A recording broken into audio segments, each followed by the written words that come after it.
اعوذ باللہ من الشیطان الرجیم بسم اللہ الرحمن الرحیم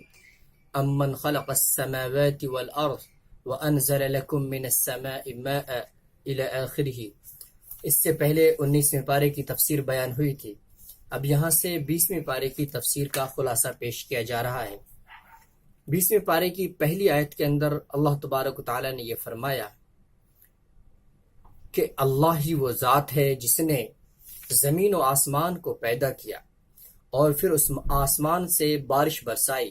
جس کے نتیجے میں باغات ہرے بھرے ہو گئے۔ تو یہ تمام نعمتیں ہیں اور اس کے علاوہ بہت سارے اللہ تبارک و تعالیٰ کے انسانوں پر احسانات ہیں۔ اس کے باوجود کیا لوگوں کو اتنی عقل نہیں کہ اللہ کی عبادت کرتے اور اس کے علاوہ کسی کو شریک نہ ٹھہراتے؟ یعنی اس کے باوجود بھی یہ لوگ اللہ کے علاوہ دوسروں کی عبادت کرتے ہیں۔ گویا یہ کتنا بڑا ظلم ہے۔ آگے اللہ تبارک و تعالیٰ نے آیت 82 کے اندر یہ فرمایا ہے کہ قیامت کے قریب ایک عجیب و غریب جانور پیدا ہوگا، اور وہ جانور قیامت کے بالکل قریب پیدا ہوگا، اور یہ اس بات کی علامت ہوگی کہ اب قیامت آنے والی ہے۔ اس جانور کے پیدا ہو جانے کے بعد کسی کی توبہ قبول نہیں ہوگی۔ اس کے بعد آیت 88 میں اللہ تبارک تعالیٰ نے یہ فرمایا ہے کہ پہاڑ جو آج اپنی زمینوں پر قائم ہیں کل قیامت کے دن بادلوں کی طرح اڑتے پھریں گے۔ اس کے بعد سورہ قصص شروع ہوتی ہے اور یہ سورہ مکی ہے، اس میں 88 آیتیں ہیں۔ مختلف روایات سے معلوم ہوتا ہے کہ یہ سورت قرآن کریم میں جو مکی صورتیں ہیں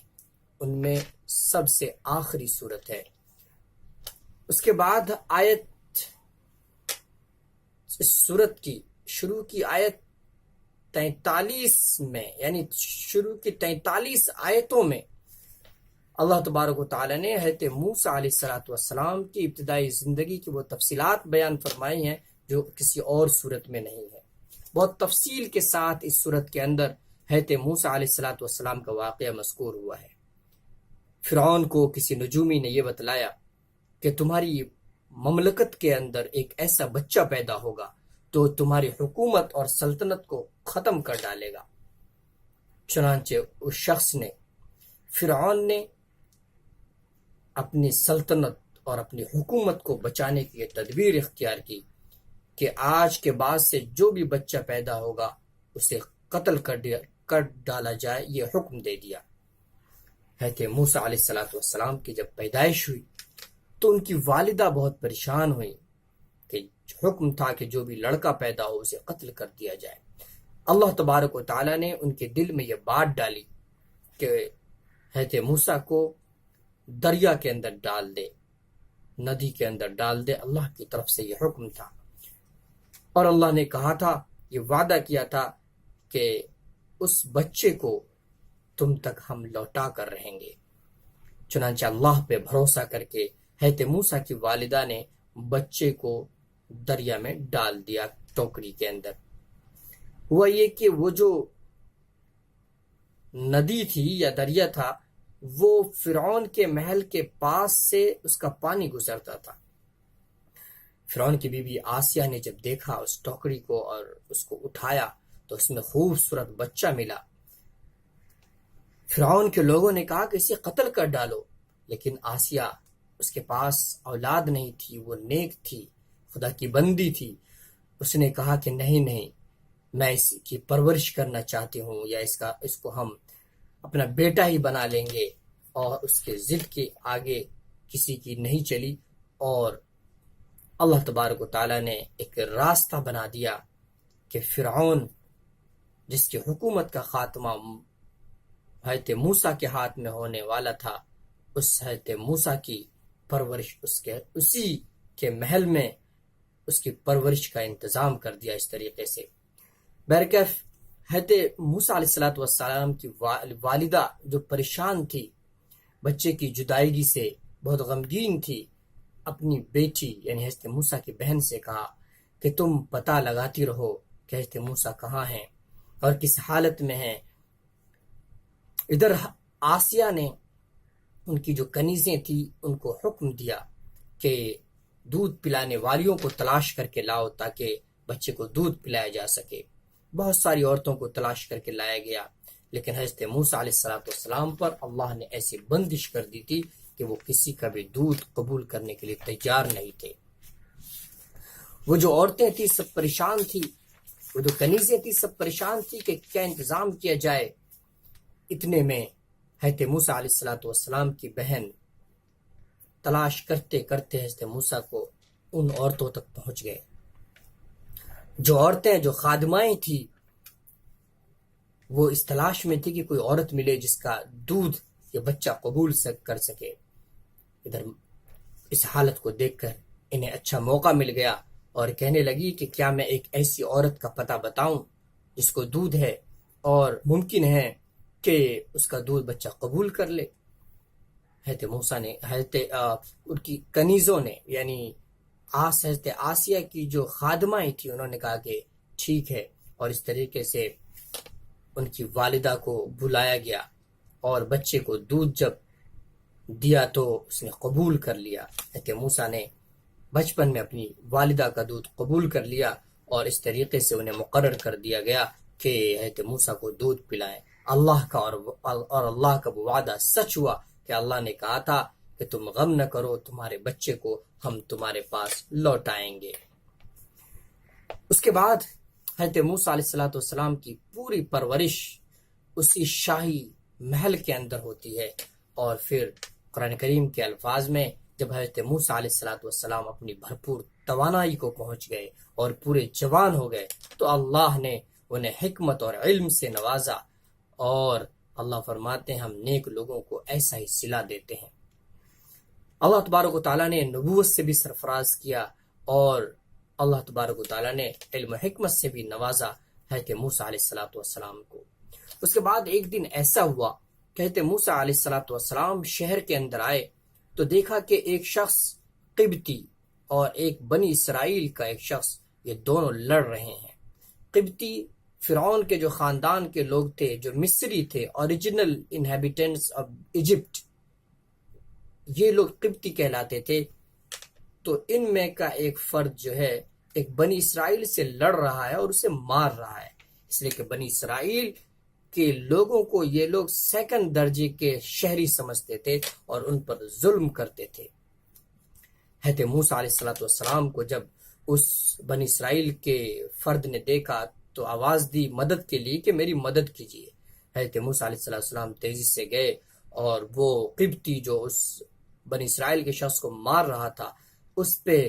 ہاتھ اٹھا کے ایک مکہ مارا اس شخص کو، اور اس مکہ مارنے کی وجہ سے اس شخص کا انتقال ہو گیا۔ حضرت موسیٰ علیہ السلام تعجب میں پڑ گئے، انہیں اندازہ نہیں تھا کہ صرف ایک مکہ مارنے کی وجہ سے اس کا قتل ہو جائے گا، اس لیے انہوں نے کہا ہے کہ یہ تو کوئی شیطان کی کاروائی ہے۔ حقیقت یہ ہے کہ وہ ایک کھلم کھلا دشمن ہے جو لوگوں کو غلط راستے پر ڈال دیتا ہے۔ اس سے ایک بات یہ بھی سمجھ میں آتی ہے کہ حالت امن کے اندر،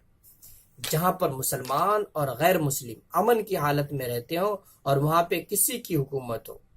کافر کی ہو، مشرک کی ہو، کسی کی بھی حکومت ہو، وہاں پر بھی کسی مسلمان کے لیے جائز نہیں کہ کسی غیر مسلم کو جانی یا مالی نقصان پہنچائے۔ اسی لیے حضرت موسیٰ علیہ السلام نے افسوس کا اظہار کیا ہے۔ بہرکیف اس کی اطلاع دربار میں ہو گئی کہ کسی کا قتل ہو گیا ہے، لیکن قاتل کون ہے اس کا پتہ نہیں چل پایا، قاتل کی تلاش جاری تھی۔ اس کے بعد دوسرے دن ایسا ہوا کہ حضرت موسیٰ علیہ السلام پھر باہر آئے تو دیکھا کہ وہی شخص بنی اسرائیل کا ایک دوسرے مصری سے لڑ رہا ہے، یا وہ جو مصری ہے وہ اس کو پھر مار رہا ہے۔ تو لڑائی کی کیفیت تھی۔ حضرت موسیٰ علیہ السلام نے کہا کہ تم تو بالکل کھلم شریر آدمی ہو، اور اس کے بعد وہ جو مصری تھا اس کو ہٹانے کے لیے حضرت موسیٰ علیہ السلام آئے ہاتھ اٹھا کر، تو وہ شخص یہ سمجھا کہ آج شاید مجھے ماریں گے یہ، اس لیے وہ ڈر سے ایک دم سے بول پڑا کہ موسیٰ کیا تم مجھے آج قتل کرنا چاہتے ہو جس طریقے سے کل تم نے اس شخص کو قتل کر دیا تھا؟ تمہارا مقصد اس کے سوا کچھ نہیں کہ کچھ تمہیں زمین میں کہ تم زمین کے اندر زبردستی جماؤ، اور تم صالح انسان، مصلح انسان نہیں بننا چاہتے ہو۔ ایسا اس نے کہا تو ان کا جھگڑا تو آپس میں ختم ہو گیا، دونوں جدا ہو گئے۔ لیکن وہ جو مصری شخص تھا اس جملے کو سن کر وہ سمجھ گیا کہ اچھا تو کل جو قتل ہوا تھا اس کے قاتل حضرت موسیٰ ہیں۔ ادھر حضرت موسیٰ علیہ السلام نے فرعون کے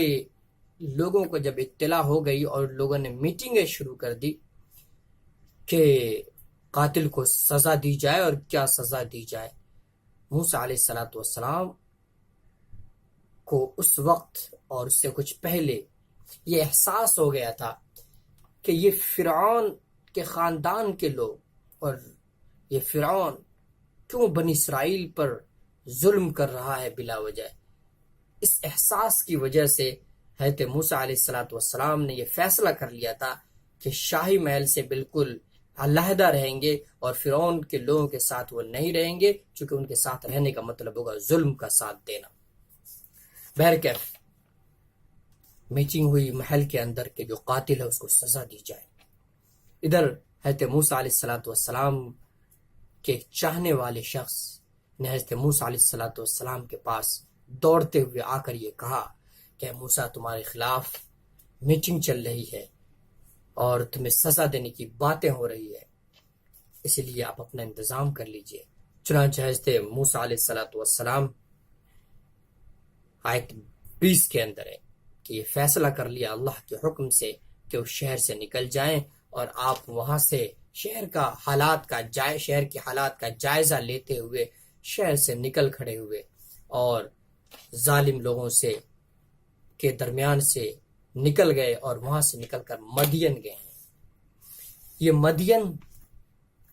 وہ علاقہ اور وہ ملک ہے جہاں پر حضرت شعیب علیہ السلام تھے جو نبی تھے۔ بہرکیف جب وہ پہنچے اس شہر کے اندر تو شہر سے پہلے ہی ایک جگہ دیکھا کہ کنواں ہے اور وہاں پر لوگ بھیڑ لگائے ہیں۔ وہ وہاں پہنچے تو دیکھا کہ لوگ اس کنویں سے اپنے جانوروں کو پانی پلا رہے ہیں۔ اس کے ساتھ ہی انہوں نے دیکھا کہ 2 لڑکیاں ہیں جو الگ تھلگ بیٹھی ہوئی ہیں۔ ان کے پاس حضرت موسیٰ علیہ السلام گئے ہیں اور یہ کہا کہ لڑکیوں تمہارا کیا معاملہ، تم لوگ کیوں ادھر الگ تھلگ بیٹھی ہو؟ تو ان دونوں لڑکیوں نے کہا کہ دراصل میرے والد بہت بوڑھے بہت ضعیف ہیں، وہ اسی لیے ہم مجبور ہوئے ہیں اور مجبوری میں ہم خود آئے ہیں اپنے جانوروں کو پانی پلانے کے لیے۔ لیکن چونکہ یہ مرد حضرات پانی پلا رہے ہیں تو ہمارا یہ معمول ہے کہ جب یہ مرد لوگ پانی پلا لیتے ہیں اس کے بعد ہم جا کر اپنے جانوروں کو پانی پلاتے ہیں۔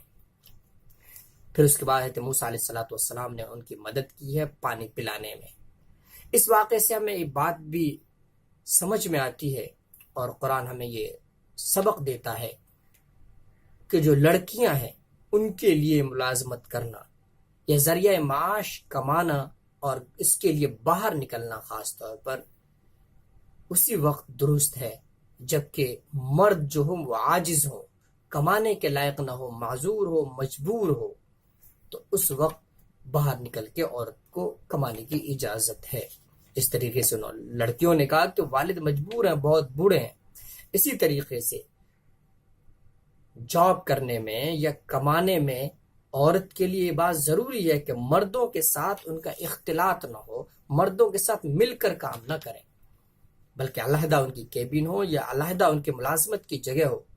ان کے ساتھ مل کر نہیں۔ اسی لیے یہ لڑکیاں جب تک وہ مرد اپنے کام میں مشغول رہتے تھے اور پانی پلاتے رہتے الگ تھلگ رہتی تھی، یہ جب چلے جاتے تھے تب وہ آتی تھی۔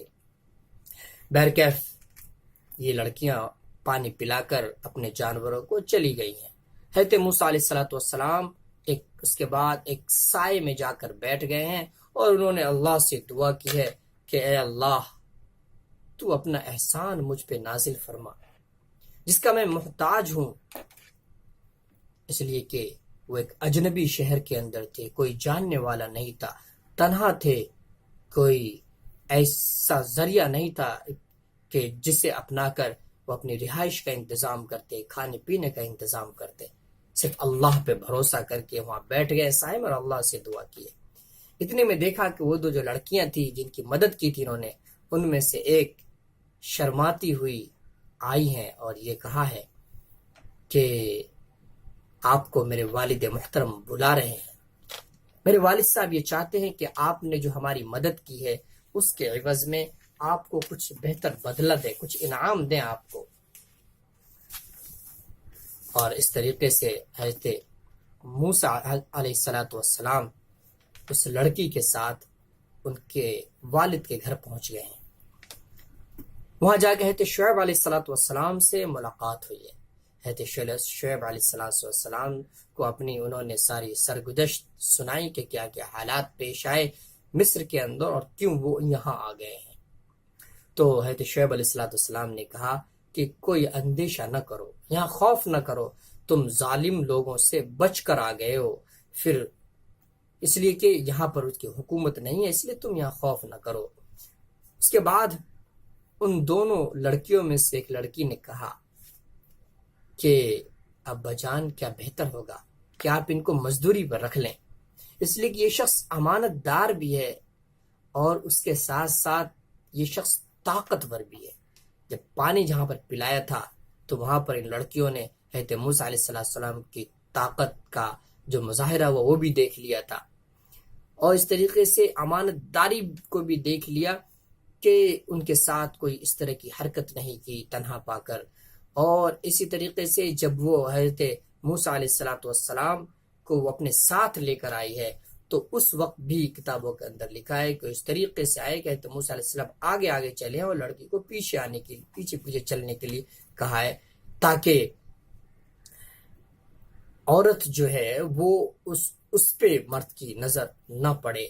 اور اس امانت داری، اس عفت و پاک دامنی وغیرہ کو جب دیکھا ہے تو لڑکیاں بہت متاثر ہوئی ہیں اور اس لڑکی نے درخواست کی ہے۔ بالآخر حضرت شعیب علیہ السلام نے انہیں اپنے یہاں مزدوری پر رکھ لیا ہے۔ اس کے بعد حضرت شعیب علیہ السلام نے اپنی ایک بیٹی سے نکاح کی پیشکش کی ہے۔ اس لڑکی کے بارے میں آتا ہے کہ اس کا نام صفورہ تھا، اور ساتھ ہی 8 سال تک اپنے یہاں ملازمت کرنے کا معاہدہ بھی کیا ہے۔ اس طرح نکاح بھی ہو گیا اور حضرت موسیٰ علیہ السلام نے ملازمت اختیار کر لی، اور پھر اس کے بعد ملازمت کی جب مدت بھی پوری ہو چکی ہے تو اللہ کا حکم ہوا ہے کہ آپ مصر واپس جائیں اور فرعون کو اللہ کے دین کی دعوت دیں۔ اس کے بعد جب وہ جانے لگے ہیں تو راستے میں ایک آگ نظر آئی ہے، اور اس آگ کو دیکھ کر انہوں نے چاہا کہ وہاں پہ جائیں اور آگ سے کچھ فائدہ اٹھائیں اور اس سے آگ سے کچھ گرمی حاصل کریں۔ تو وہاں پر وہ گئے ہیں، تو جیسے وہ آگ کے پاس پہنچے تو وہاں پر ایک عجیب آواز آئی۔ آواز یہ تھی کہ اے موسیٰ، میں ہی اللہ ہوں تمام جہانوں کا پروردگار۔ اس کے بعد اللہ تبارک و تعالیٰ نے 2 معجزوں سے نوازا ہے۔ ایک تو یہ کہ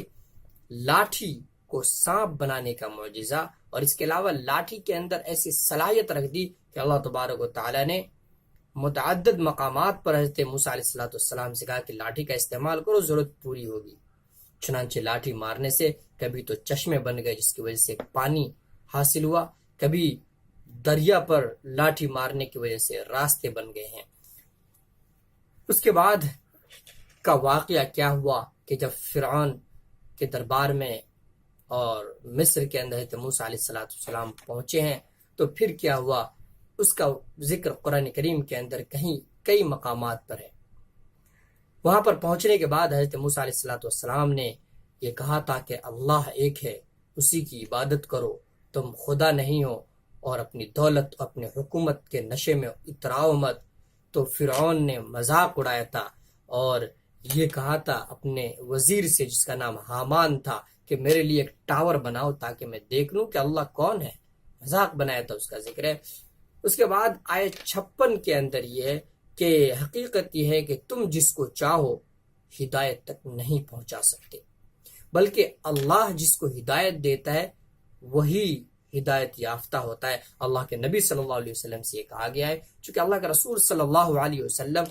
ابو طالب کے سلسلے میں بہت فکر مند رہتے تھے، ان کے چچا تھے اور آپ کے بہت بڑے محسن تھے کہ کسی طریقے سے وہ ایمان لے آئے، لیکن وہ ایمان نہیں لائے۔ تو اللہ نے فرمایا کہ ہدایت جو تمہارے ہاتھ میں نہیں ہے، ہدایت تو اللہ کے ہاتھ میں ہے۔ اس کے بعد آیت 58 میں ارشاد ہے کہ اور کتنی ہی بستیاں ایسی ہیں کہ بستی والے اپنی معیشت پر اتراتے تھے،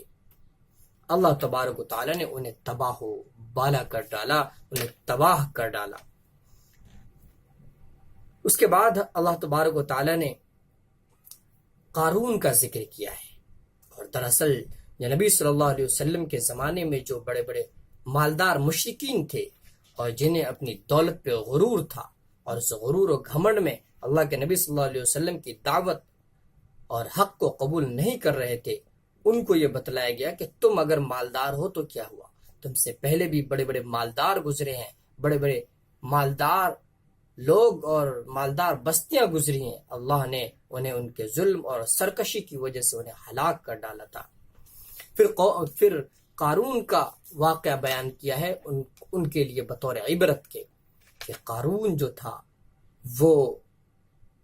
موسیٰ علیہ السلام کے زمانے میں ہی وہ تھا، اور وہ حضرت موسیٰ علیہ السلام کا چچا زاد بھائی تھا، جیسا کہ بعض روایت سے پتہ چلتا ہے، اور وہ شخص بہت مالدار تھا، اتنا مالدار تھا کہ قرآن کریم نے کہا ہے کہ مضبوط طاقتور لوگوں کی ایک جماعت قارون کے خزانے کی چابیاں اٹھاتی تھی، یعنی اتنے لوگ صرف اس کے خزانے کی چابیاں اٹھاتے تھے، تو اتنے اندازہ لگا سکتا ہے اس کے پاس کتنی دولت تھی۔ اور وہ شخص فرعون کی طرف سے بنی اسرائیل کا نگراں مقرر تھا، یعنی آج کی زبان میں آپ کہہ سکتے ہیں کہ وہ مائنورٹی منسٹر تھا اس وقت، وزیر اقلیت،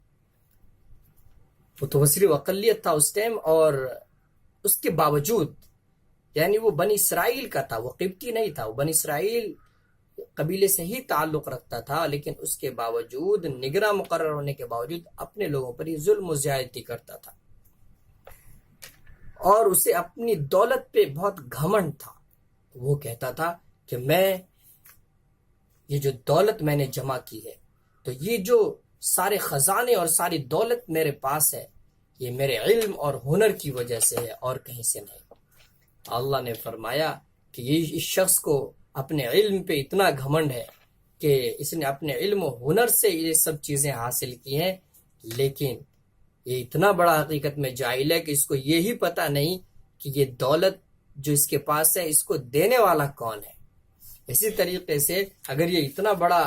عالم ہے، جیسا کہ اپنے آپ کو اپنے علم و ہنر کا دعوے دار ہے، تو اس کو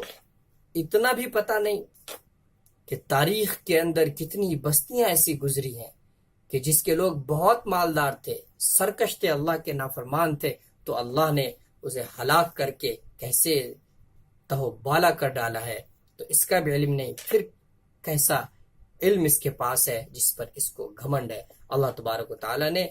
اس کو سزا کے طور پر یہ کیا ہے کہ اس کے گھر کو اور اس کو زمین کے اندر اللہ تبارک و تعالیٰ نے دھسا کر اس کو عبرتناک سزا دی ہے۔